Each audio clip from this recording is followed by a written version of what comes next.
ISKCON একটা জঙ্গি সংগঠন, একটা সন্ত্রাসী সংগঠন। এই সংগঠন আমাদের মুসলিমদেরকে টার্গেট করেছে।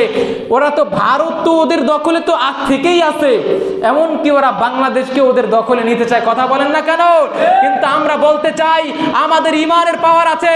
যেই সময় ওই যে 1400 বছর আগে যেরকম 313 জন সাহাবী যেরকম লক্ষ লক্ষ কাফের বেদিনদেরকে পরাজিত করেছে, আমরাও সেই ঈমান ওয়ালা জাতি, আমরাও সেই খালিদ বিন ওয়ালিদের সৈনিক, আমরাও সেই মুহাম্মাদের সৈনিক, আমরাও সেই ওমরের সৈনিক। আমাদেরকেও তোমরা হারাইতে পারবে না। হতে পারে তোমাদের দেশ বড়, ওই সময় তো ওদের মানুষ, ওদের কাফের বেদিনরা বেশি ছিল, ঠিক কি না? ওদের কাফের বেদিনরা বেশি ছিল, কিন্তু এক ঈমানের আওয়াজ থাকার কারণে ওরা পারে নাই, ওরা পরাজয় লাভ করেছে। আর আমরাও তো ওই সৈনিক, আমরা তো খালিদ বিন ওয়ালিদের সৈনিক, আমরা তো মুহাম্মাদের সৈনিক।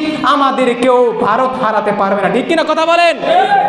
তো আল্লাহ সুবহানাহু ওয়া তাআলার দরবারে বাঘের মতো, সিংহের মতো গর্জন দিয়ে, আকাশ বাকাশ মুখরিত করে ঈমানের আওয়াজ দিয়ে, দুটি ঠোঁট নাড়িয়ে চাড়িয়ে একবার কালিমাতুশ শুকর আদায় করি, আলহামদুলিল্লাহ। আরো জোরে বলতে হবে, আরো জোরে, আবার চিল্লায় বলি আলহামদুলিল্লাহ। বর্তমান সময়ে এমন একটা যুগ আমাদের, যেই যুগে আমাদের এই মুসলিমদেরকে পারমাণবিক অস্ত্র দ্বারা আমাদেরকে ভয় দেখানো হয়, ঠিক কিনা? বিভিন্ন পিস্তল, বিভিন্ন পারমাণবিক অস্ত্র, বিভিন্ন বৈজ্ঞানিক অস্ত্র দিয়ে, ইলেকট্রনিক অস্ত্র দিয়ে, ইঞ্জিনিয়ারিং অস্ত্র দিয়ে আমাদেরকে ভয় দেখায়। কিন্তু এই বর্তমান সময়টা এমন একটা সময়, যেই সময়টা হলো জাহিলিয়াতের যুগ। যেই রকম ভাবে পিছনে জাহিলিয়াতের যুগ ছিল, আমার নবী, তোমার নবী, বিশ্ব নবী মুহাম্মদুর রাসূলুল্লাহ সাল্লাল্লাহু আলাইহি ওয়াসাল্লাম এই জাহিলিয়াত যুগকে ফেলে দিয়ে, অন্ধকারকে ফেলে দিয়ে আলো আনছিলেন। সেই যুগ এখন আবার এসেছে। অর্থাৎ এই যুগকেও আমরা হলাম মুহাম্মাদের সৈনিক, আমরা হলাম খালিদ বিন ওয়ালিদের সৈনিক। আমরাও এই যুগকে, এই অন্ধকারকে ঠেলে দিয়ে, অন্ধকারকে ফেলে দিয়ে আমরাও আলো আনবো ইনশাআল্লাহ। অর্থাৎ এমন একটা যুগ আমাদের এখন, বর্তমান সময়টা কোনো পারমাণবিক অস্ত্রের দ্বারা আমাদের ভয় পাওয়া যাবে না। আমরা ভয় পাই কাকে? চিল্লায় বলেন, কাকে ভয় পাই আমরা? আল্লাহকে। অতএব আমাদেরকে ভারত ভয় দেখায়, আমাদেরকে আমেরিকা ভয় দেখায়, আমাদেরকে বিভিন্ন পশ্চিমা রাষ্ট্র ভয় দেখায়, কিন্তু ওরা ইতিহাস জানে না। ওরা ইতিহাস জানে না যে 113 জন সাহাবী কিরকম লক্ষ লক্ষ কাফের বেদিনদেরকে মেরে বিজয় লাভ করেছে, ঠিক কিনা? এই ইতিহাস ওরা জানে না।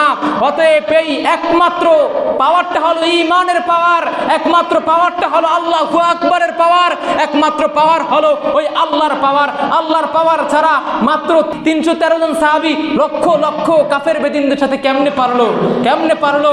ওরা কত বড় বড় অস্ত্র, কত অস্ত্র নিয়ে আমাদের সাথে যুদ্ধ করছিল, কিন্তু আমাদের সাথে এক আল্লাহ আছে বিদায় ওরা কেউ আমাদের সাথে পারে নাই, ঠিক কিনা? কথা বলেন। তো বর্তমান সময়টা এমন একটা সময়, আমাদের ঈমান লাগবে। আমাদের ঈমান যত মজবুত হবে, আমার আল্লাহু আকবারের ধ্বনি যত বড় হবে, তত আমরা বিজয় লাভ করব। আর আমাদের আল্লাহু আকবারের ধ্বনি যত কমবে, তত আপনি নিজেকে মনে করবেন আপনি মুসলমান না, আপনি মুনাফিক।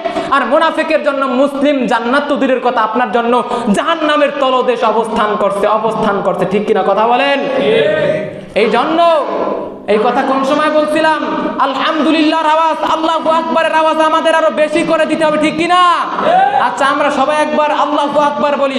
আল্লাহু আকবার, নারায়ে তাকবীর, লিল্লাহি তাকবীর। অতএব আমাদের অস্ত্র, আমাদের হাতিয়ার কোনো পারমাণবিক অস্ত্র না, আমাদের হাতিয়ার কোনো পিস্তল বন্দুক না, আমাদের হাতিয়ার কোনো বড় কোনো কিছু না। আমাদের হাতিয়ার একমাত্র কিসের হাতিয়ার? একমাত্র আল্লাহর হাতিয়ার। চিল্লায় বলেন, কার হাতিয়ার? আল্লাহর হাতিয়ার। ইতিহাস ভুলে গেলে চলবে না। বর্তমান সময় আমাদের বাংলাদেশকে নিয়ে ষড়যন্ত্র চলে কি চলে না? কথা বলেন, চলে কি চলে না?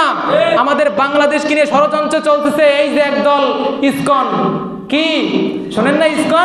ইসকন একটা জঙ্গি সংগঠন, একটা সন্ত্রাসী সংগঠন। এই সংগঠন আমাদের মুসলিমদেরকে টার্গেট করেছে। ওরা তো ভারত তো ওদের দখলে তো আগ থেকেই আছে, এমনকি ওরা বাংলাদেশকে ওদের দখলে নিতে চায়। কথা বলেন না কেন? কিন্তু আমরা বলতে চাই আমাদের ঈমানের পাওয়ার আছে। যেই সময় ওই যে 1400 বছর আগে যেরকম 313 জন সাহাবী যেরকম লক্ষ লক্ষ কাফের বেদিনদেরকে পরাজিত করেছে, আমরাও সেই ঈমান ওয়ালা জাতি, আমরাও সেই খালিদ বিন ওয়ালিদের সৈনিক, আমরাও সেই মুহাম্মাদের সৈনিক, আমরাও সেই ওমরের সৈনিক, আমাদেরকেও তোমরা হারাইতে পারবে না। হতে পারে তোমাদের দেশ বড়, ওই সময় তো ওদের মানুষ, ওদের কাফের বেদিনটা বেশি ছিল, ঠিক কিনা? ওদের কাফের বেদিনটা বেশি ছিল, কিন্তু এক ঈমানের আওয়াজ থাকার কারণে ওরা পারে নাই, ওরা পরাজয় লাভ করেছে। আর আমরাও তো ওই সৈনিক, আমরা তো খালিদ বিন ওয়ালিদের সৈনিক, আমরা তো মুহাম্মাদের সৈনিক, আমাদেরকেও ভারত হারাতে পারবে না, ঠিক কিনা কথা বলেন? এটা সর্বদা মনে রাখতে হবে যে আমাদের সাথে আছে ঈমান, ভয় পেলে চলবে না। মুসলমান জাতি কোনো সময় ভয় পায় না, ঠিক কিনা? মুসলমানরা ভয় পায়, মুসলমানরা ভয় পায় না। অতএব আমরা বলতে চাই, তোমরা যতই আমাদের উস্কানি দাও না কেন, যতই মুসলিম নামকে যতই এই মুসলিম কালিমাকে তোমরা উঠিয়ে দেওয়ার চেষ্টা করো না কেন, তোমরা কোনোদিনও পারবে না ইনশাআল্লাহ। আরো চিল্লায় বলেন ইনশাআল্লাহ।